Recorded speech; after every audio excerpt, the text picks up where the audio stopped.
जय हिंद दोस्तों। एक बार फिर आप लोगों का स्वागत है हमारे इस प्लेटफॉर्म पर।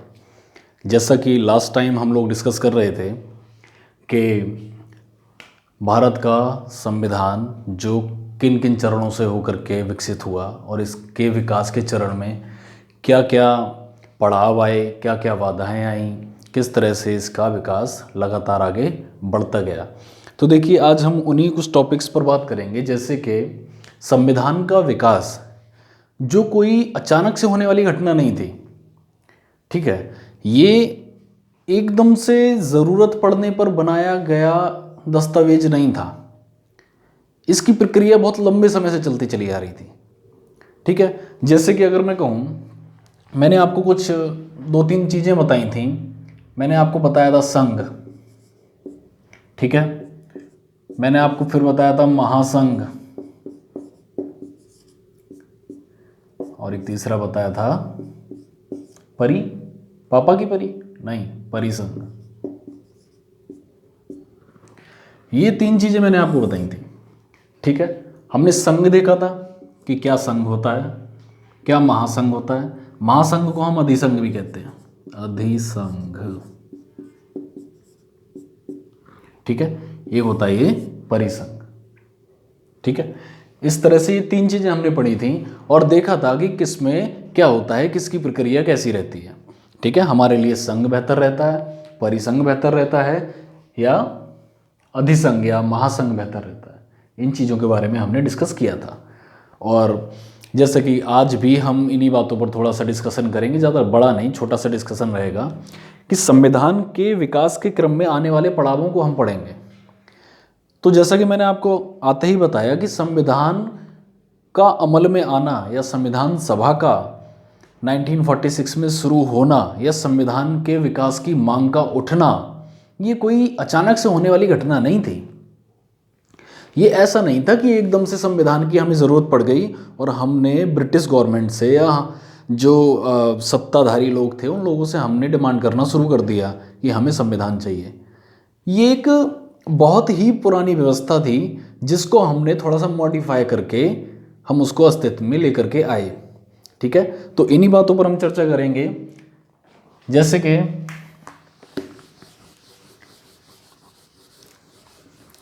मैंने आपको बताया कि संविधान किसी भी देश को सुचारू रूप से चलाने के लिए, उस देश की व्यवस्था प्रशासन को अच्छी तरह से चलाने के लिए एक रूल्स का एक पुलिंदा है। ठीक है, या एक गाइडलाइन है जिसके अकॉर्डिंग कोई भी देश, कोई भी शासन प्रशासन कार्य करता है। बहुत सिंपल है। तो सबसे पहले जब हमारे यहाँ पर कुछ दस्तावेज मिलते हैं, थोड़ा सा इतिहास में चलते हैं। ठीक है, तो जब हम व्यवस्थाओं को पढ़ते हैं तो बहुत सारी, कुछ तो माइथोलॉजी पर डिपेंड करती हैं कि बहुत ज़्यादा पुरानी है। ठीक है, बहुत सतयुग काल की या पुराने काल में हम चले जाते हैं, वहाँ की बातें होती हैं कि वहाँ पर राजाओं के शासन इस तरह से चला करते थे और प्रजातंत्र इस तरह से चलता था या राजतंत्र इस तरह से चलता था। तो एक जो पूरी तरह से विकसित व्यवस्था हमें देखने को मिली वो मिली मौर्य साम्राज्य में। मौर्य, कुछ लोग मौर्य कहते हैं, हम मौर्य कहते हैं, मौर्य साम्राज्य। मौर्य साम्राज्य से काफ़ी ज़्यादा हमें ये साक्ष्य मिलते हैं कि संवैधानिक विकास जो उस समय काफ़ी अच्छी प्रगति में था और लगातार इसमें बदलाव आ रहे थे। शासन की व्यवस्था को चलाना, ठीक है, चाहे वो फाइनेंशियली हो, ठीक है, या वैश्विक स्तर पे दूसरे देशों से रिश्तों की बात हो। आपने देखा नहीं था, मौर्य साम्राज्य में ही तो हमारे हम आज पढ़ते हैं, आज हम यूपीएससी की तैयारी करने जाते हैं, कोई गवर्नमेंट एग्जाम की तैयारी करते हैं, कोई भी हम जब बातें करते हैं तो उसमें हम विदेश नीति पढ़ते हैं। हमारे यहाँ विदेश मंत्री होते हैं, हर देश का होता है। ठीक है, तो उस विदेश मंत्री का क्या काम होता है?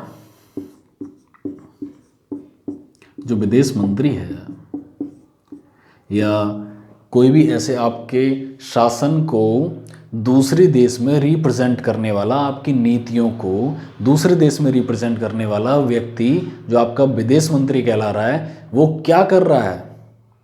आपके देश के संबंध दूसरे देश के संबंधों में समन्वय स्थापित करने की वो कोशिश करता है। एक देश के संबंधों को दूसरे देश के संबंधों में समन्वय स्थापित करने का प्रयास जो करता है वो विदेश मंत्री होता है। तो क्या हमने मौर्य साम्राज्य में नहीं देखा था यूनान से रिश्ते जुड़ते हुए? देखा था, यूनान से रिश्ते जुड़ते हुए हमने देखा था। मौर्य साम्राज्य में बिंदुसार की वाइफ थी, यूनान की राजकुमारी थी वो।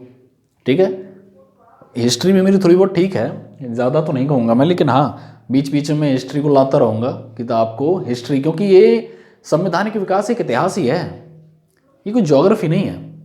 ठीक है, ना ही ये कोई साइंस है, ये हिस्ट्री है जो पास्ट में घटता रहा। उन घटनाओं को, एक घटना यहाँ घटी, एक घटना यहाँ घटी, एक घटना इस काल में घटी, एक इस काल में घटी, हमने सबको जोड़ करके किस तरह से एक बेहतर व्यवस्था बन सकती है, हमने एक संविधान तैयार किया। ठीक है, आप देखते नहीं, जैसे कि 1935 के एक्ट से as it is 225 plus articles उठा लिए गए हैं हमारे संविधान में। ठीक है, तो क्या वो 225 आर्टिकल्स आज के समय में, जो उस समय 1935 में थे, क्या आज के समय में लगभग 100 साल होने आए, 90 साल तो ऑलमोस्ट पूरे हो ही चुके। ठीक है, आज भी वो कारगर रूप से काम करते हैं। ठीक है, आज भी कारगर है, आज भी उनका देखें कि इस समय से कोऑर्डिनेशन अच्छा है। ठीक है, तो वही है, इतिहास से अगर हम जोड़ करके देखेंगे संविधान को तो ये व्यवस्था बहुत पुरानी है। ठीक है, इसका विकास धीरे धीरे बढ़ता चला गया, लेकिन हमें इसकी ज़रूरत पता है कब पड़ने लग गई, जब हमने देखा कि राजतंत्र एक तरह से समाप्त होता चला जा रहा है। ये सब राजतंत्र थे, ये राजतंत्र ही थे। मौर्य साम्राज्य हुए, गुप्त साम्राज्य हुए, ये सारे के सारे क्या थे, राजतंत्र थे। चाहे वो राजस्थान का राजपुताना हुआ, ठीक है, महाराष्ट्र का पूरा मराठी साम्राज्य हुआ, जो पूरा महाराष्ट्र था वहाँ पर हुआ करते थे, चाहे वो मुगल साम्राज्य हुआ, ये सब क्या थे, राजतंत्र थे। यहाँ राजा हुआ करता था, शासक हुआ करता था, जिसके नीचे की सारी प्रजा इनके नीचे हुआ करती थी। ये जो आदेश पारित करते थे उसको हम फॉलो करते थे। ठीक है, तो वही हुआ। लेकिन फिर एंट्री हुई किन लोगों की, अंग्रेजों की, पुर्तगालियों की, फ्रांसीसियों की, डचों की। ठीक है, ये विदेशी लोग आना शुरू हुए, और ये किन व्यवस्थाओं से आते थे, ये आते थे लोकतांत्रिक व्यवस्थाओं से। एक ऐसी व्यवस्था पूरी तरह से लोकतांत्रिक नहीं थी, अर्ध लोकतांत्रिक अगर हम एक तरह से कहें, क्योंकि शासक आज भी वहां होते हैं। ठीक है, शासक प्लस पब्लिक से मिलकर के शासन चलाना, अर्ध लोकतांत्रिक व्यवस्था, जहां शासक तो है लेकिन पब्लिक की भागीदारी भी कम नहीं है वहां पर। ठीक है, तो इस तरह से वहां पर शासन चला करता था। ये लोग जब आए, ये अलग अलग क्षेत्रों से जब लोग आए, तब धीरे धीरे हमने ये महसूस किया कि राजतंत्र में वो बात नहीं है, राजतंत्र में वो दम नहीं है कि एक पूरी बड़ी व्यवस्था को वो सुचारू रूप से संचालित कर सके। फिर धीरे धीरे मांगे उठने लगी, आंदोलन होना शुरू हो गए कि पब्लिक का शासन पब्लिक के हाथों में आना चाहिए। ठीक है, भारत का भविष्य स्वयं भारत के लोग निर्धारित करेंगे। सुने हैं ना, ये सारे सारे डायलॉग में सारे बताऊंगा कि कौन सी लाइन किसने कही थी। ठीक है, कौन सा वाक्य किसका है। तो इस तरह से बहुत सारी मांगे उठने लगी और हमें ज़रूरत पड़ने लगी संविधान की।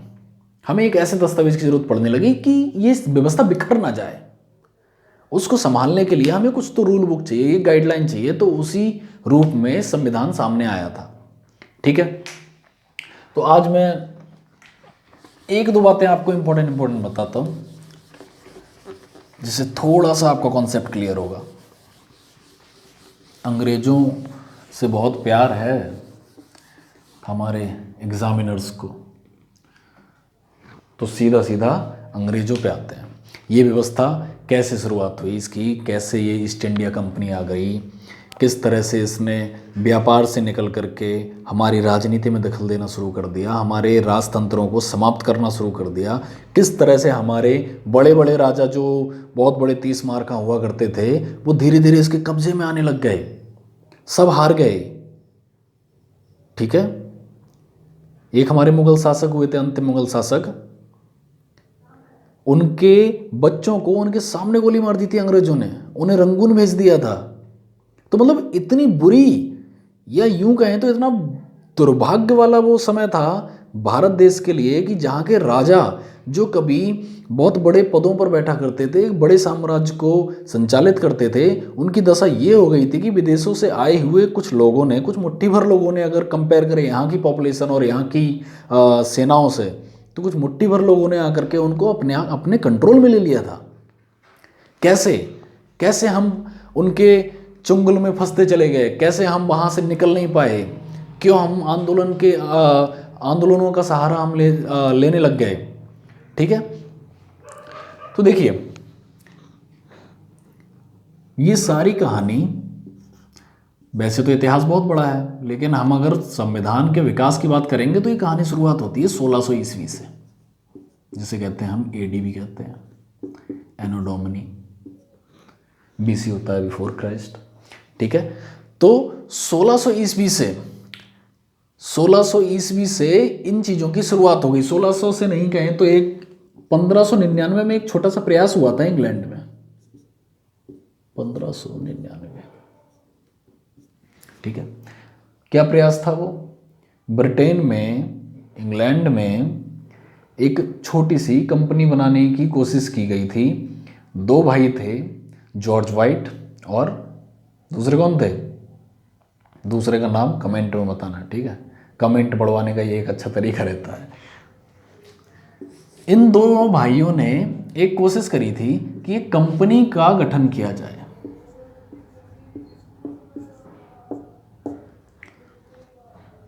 ठीक है, जॉर्ज और जॉन, इन दोनों भाइयों ने कुछ, हाँ मैंने बता दिया, पता है मेरे को। ठीक है, तो इन दोनों भाइयों ने कोशिश करी थी एक कंपनी बनाने की, और इन दोनों ने बनाई भी थी। और उस कंपनी का नाम क्या रखा गया था? Governor and company of merchants of London trading into East Indies. पूरा नाम है ये ईस्ट इंडिया कंपनी का, जिसका नाम बाद में बदल के ईस्ट इंडिया कंपनी रखा था। ठीक है, governor and company of merchants of London trading into East Indies. मतलब जब समझ में आ जाएगा तो कंपनी का नाम भी याद हो जाएगा कि गवर्नर एंड कंपनी, ये एक नाम है। गवर्नर एंड कंपनी किसकी कंपनी? व्यापारियों की। Governor and company of merchants, कहाँ की है? ऑफ लंदन ट्रेडिंग, कहाँ का व्यापार? लंदन का। लंदन का व्यापार कहाँ? इनटू,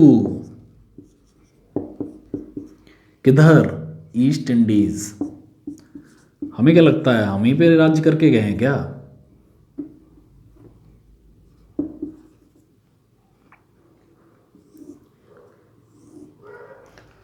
जो दक्षिण पूर्व एशिया है ना, सब पर थे, इंडोनेशिया तक, क्योंकि इस बेल्ट में मसालों की पहाड़ और बाकी सारे संसाधन जिनकी खोज में ये सब के सब आए थे। ठीक है, तो सिर्फ भारत तक ही सीमित नहीं थे, दक्षिण पूर्व एशिया में भी इन्होंने अपनी बढ़त बनाई थी। तो ये इस कंपनी का विकास हुआ, इस कंपनी को बनाया गया, और वहाँ से वहाँ के जो राजा हुआ करते थे या जो रानी थी उस समय पे, उनसे परमिशन लेकर के, आज्ञा पत्र लेकर के ये पूर्वी देशों की तरफ बढ़े। एक इनका छोटा सा स्ट्रक्चर बना करके दिखाता हूँ मैं, कौन कौन हुआ करते थे इसमें।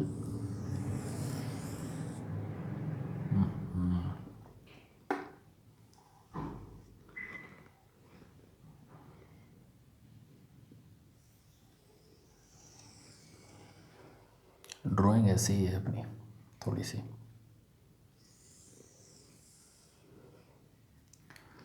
ये 3 सर्कल हैं एक तरह से। ठीक है, ड्राइंग पे मत जाना, भावनाओं को समझो। ठीक है, तो सबसे अंदर कौन थे? COD, court of directors. ठीक है, इससे ऊपर क्या थे? COP, court of proprietors. ठीक है, यहाँ कौन थे? Share holders.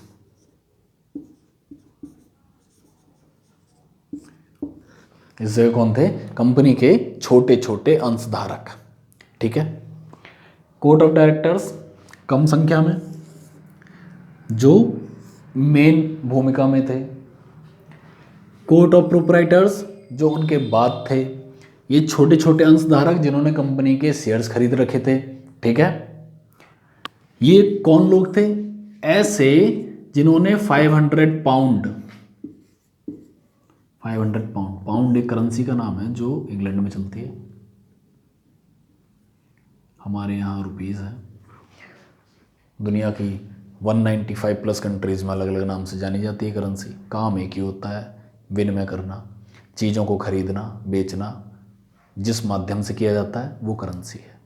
ठीक है, जिनके बिना आप कुछ खरीद नहीं सकते, माध्यम है ये प्रोमिसरी नोट।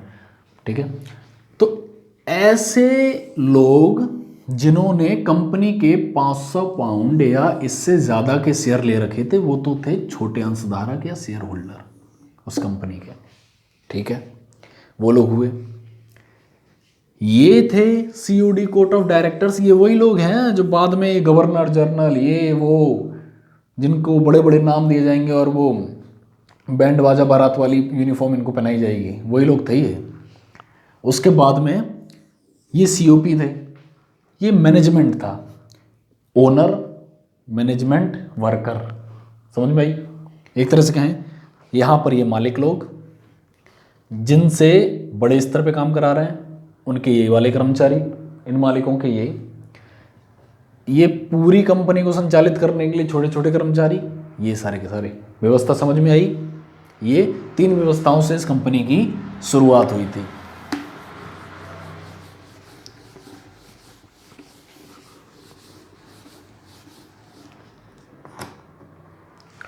ठीक है, ये समझ में आई थी?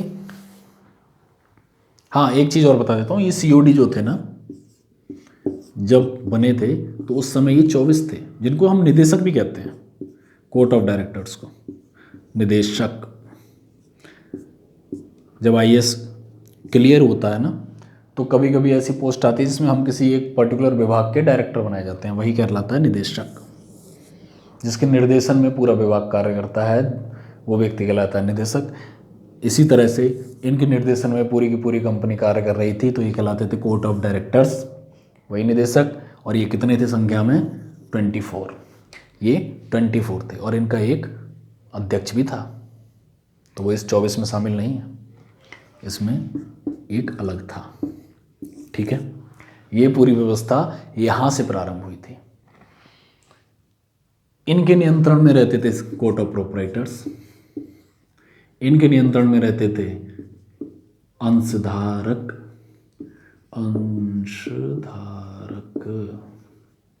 ठीक है, ये रहते थे।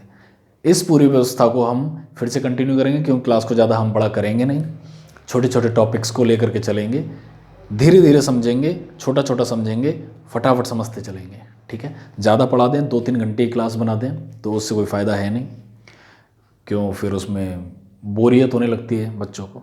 आजकल का समय ऐसा है ना, पढ़ाई में इंटरेस्ट ढूंढा जाता है, इंटरेस्ट से पढ़ाई नहीं होती है।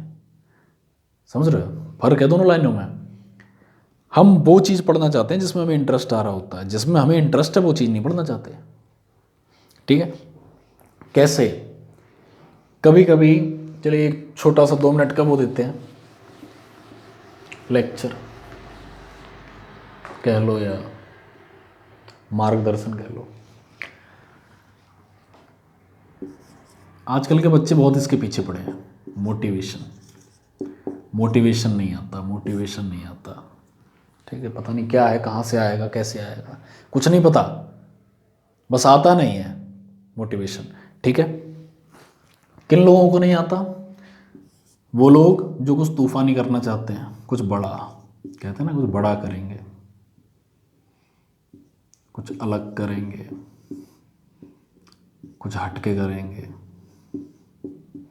ठीक है, ये वो लोग हैं जिनको मोटिवेशन चाहिए, जो कुछ बड़ा करना चाह रहे हैं, कुछ अलग करना चाह रहे हैं, कुछ हटके करना चाह रहे हैं। ठीक है, तो क्या होता है, ये सब अपना बड़ा, हटके और कुछ अलग करने के लिए एक बहुत बड़ा क्रांतिकारी कदम उठाते हैं। वो क्या होता है? ये यूट्यूब ओपन करते हैं। ठीक है, ये यूट्यूब ओपन करते हैं और सबसे पहला सर्च उस पर मारते हैं बेस्ट मोटिवेशन वीडियो। ठीक है, सबसे पहला सर्च इनका होता है बेस्ट मोटिवेशन वीडियो। फिर इन वीडियोस को देखते देखते मोटिवेशन आता है, ऑफकोर्स आता है। बहुत से अच्छे अच्छे विचार रखने वाले लोग इस धरती पर हुए, आज भी हैं, जो अपने विचारों से दूसरों को प्रभावित करते हैं और लोग प्रभावित होते भी हैं। लेकिन जो लोग प्रभावित हो रहे हैं ना, वो बहुत क्षणिक से हैं। एकदम से जोश में आ जाना और लगना कि आई कैन डू इट, मैं ये कर सकता हूँ। ठीक है, फिर धीरे धीरे देखते हैं ना, जब बहुत बड़ा सिलेबस हो रहा है, अरे संभालने में नहीं आ रही चीज़ें, फिर वो डिमोटिवेट हो जाते हैं। फिर एक नई वीडियो देखते हैं, फिर मोटिवेट होते हैं, फिर डिमोटिवेट होते हैं। चल क्या रहा है? कितना मोटिवेशन चाहिए? कितना चाहिए? एक नौकरी के लिए 100 लोगों का मोटिवेशन चाहिए क्या? आपका काफ़ी नहीं है क्या? हाँ, आपके घर में आपके माँ बाप हैं, आपकी एक माँ है, आपका एक पिता है। क्या आपके पिता की मेहनत, आपके माता के आंसू आपके मोटिवेशन के लिए काफ़ी नहीं है क्या? अगर जीवन में आगे बढ़ना चाहते हो तो आप अपने पिता को मेहनत करते हुए देख सकते हो। आप अपनी माँ को घर के कामों में ना चाहते हुए भी जूझते हुए देख सकते हो। उसकी तबीयत खराब है, कुछ भी है, तब भी लगी पड़ी है कि नहीं, बेटे को डिस्टर्ब नहीं करेंगे। पिता चाह रहा है कि नहीं, उसको डिस्टर्ब नहीं करेंगे, वो कुछ अच्छा कर रहा है, पढ़ रहा है, लेकिन वो तो यहाँ है। इस पे क्या देख रहा है? Best motivation video. मैं देख रहा हूँ आजकल वो टीचर फेमस नहीं हो रहे हैं जो सिर्फ कंटेंट दे रहे हैं, वो ज़्यादा हो रहे हैं जो उसके साथ में एकदम यस तुम कर सकते हो ऐसा कुछ सुना के भर के चले जाते हैं बच्चों को। तो बच्चे कहते हैं वाह कमाल कर दिया भाई। कंटेंट जाए अपनी ऐसी तैसी कराए, ठीक है, लेकिन मोटिवेशन बढ़िया मिल गया, उससे 2-3 घंटे अच्छा फील होगा, फिर लगेगा बस अब तो हो ही गया, समझ लो अब निकल जाएगा, अब कुछ नहीं है। फिर जब किताबों पे नज़र जाती है, क्योंकि एग्ज़ाम से मोटिवेशन तो आता नहीं है, एग्ज़ाम से पूछा जाता है कंटेंट, अब उसके लिए मोटिवेशन काम नहीं आ रहा। इतने जोश में थे हम तो, हमने तो पूरे पता नहीं कहाँ कहाँ से अमेरिका के बड़े बड़े दार्शनिक, ठीक है, यूरोप के सारे दार्शनिक और न जाने कहाँ कहाँ के हमने जो मोटिवेशनल स्पीकर्स थे उनको सुन रखा था। कहीं मिल ही नहीं रहा पेपर में, तो भाई कोई क्वेश्चन रिलेट ही नहीं कर रहा उनसे। फिर हम आते कंटेंट की तरफ, और जब कंटेंट की तरफ भागे तो कुछ पढ़ ही नहीं रखा। ठीक है, अब आप लोग जो भी इस वीडियो को देखोगे तो आप खुद देखना कि आपको पता था कि कोर्ट ऑफ डायरेक्टर्स में 24 सदस्य थे प्लस एक अध्यक्ष था। ऐसी भी शुरुआत हुई थी क्या? क्या आपको पता था कि कोर्ट ऑफ डायरेक्टर्स के नीचे सीओपी भी थे, कोर्ट ऑफ प्रोपराइटर्स? क्या आपको पता था कि इनके नीचे भी अंशधारक थे? और अंशधारक किनको कहा गया था? जिनके पास 500 पाउंड या उससे ज़्यादा के 500 पाउंड या उससे ज़्यादा के शेयर्स थे कंपनी के, वही शेयर धारक बन सकते थे इस कंपनी के। ठीक है, नहीं पता था ना? कैसे पता चलेगा? क्योंकि हम पॉइंट वाइज चीज़ें ढूंढ रहे हैं। मैं यही मोटिवेशन वाली बातें कर रहा हूँ। मोटिवेशन हमेशा शॉर्ट चीज़ों को देखता है, वो ये देखता है कि कुछ ऐसा एकदम से जो एकदम क्रांति लाएगा। फिर ये क्रांति के चक्कर में हम लग जाते हैं शॉर्ट नोट्स बनाने पे, मेन पॉइंट। एक राइटर ने इतनी मोटी किताब लिखी, ठीक है, उस किताब को पढ़ के हमने कर दिया उसको पतला। ठीक है, हमने देख लिया कि ये काम का नहीं, ये काम का नहीं, ये काम का नहीं, ये वाला ये वाला ये वाला, और उस पर एक लेकर के बैठे क्या, हाईलाइटनर। दुश्मन है वो स्टूडेंट्स का, हाईलाइटनर लेकर के बैठे कर रहे हैं लाइन, पढ़ते जा रहे हैं, लाइन करते जा रहे हैं। किताब भी कह रही है बेटा होली नहीं है अभी, अभी होली दूर है। ठीक है, लेकिन हम उसको रंगे दे रहे हैं। जो राइटर था उसने बनाई थी 2000 वर्ड्स की किताब, हमने रंग रंग के कर दी 500 वर्ड्स की किताब। याद रहे हमें 200 वर्ड्स।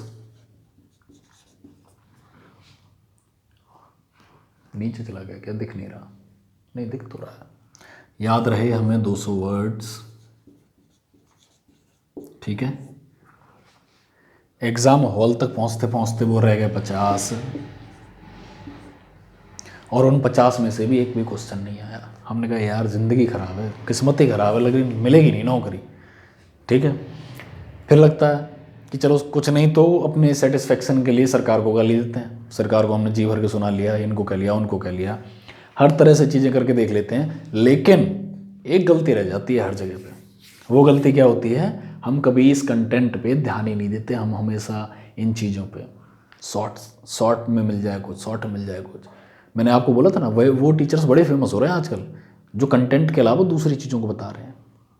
कंटेंट वाला टीचर फेमस नहीं हो रहा। चाहे तो हम ही बन सकते हैं वैसे, लेकिन नहीं, क्या फ़ायदा है। अरे किसी में इतनी हिम्मत है क्या कि तुम्हें मोटिवेट कर देगा? अरे तुम क्या हो, मशीन हो क्या? कोई दूसरा आके चाबी भरेगा क्या तुम में? तुम्हारी चाबी, तुम्हारे मशीन की चाबी तुम्हारे हाथ में नहीं है क्या? हाँ, self motivation is the best motivation. सुना होगा कई बार आप लोगों ने, लेकिन बेस्ट चीज़ है ये।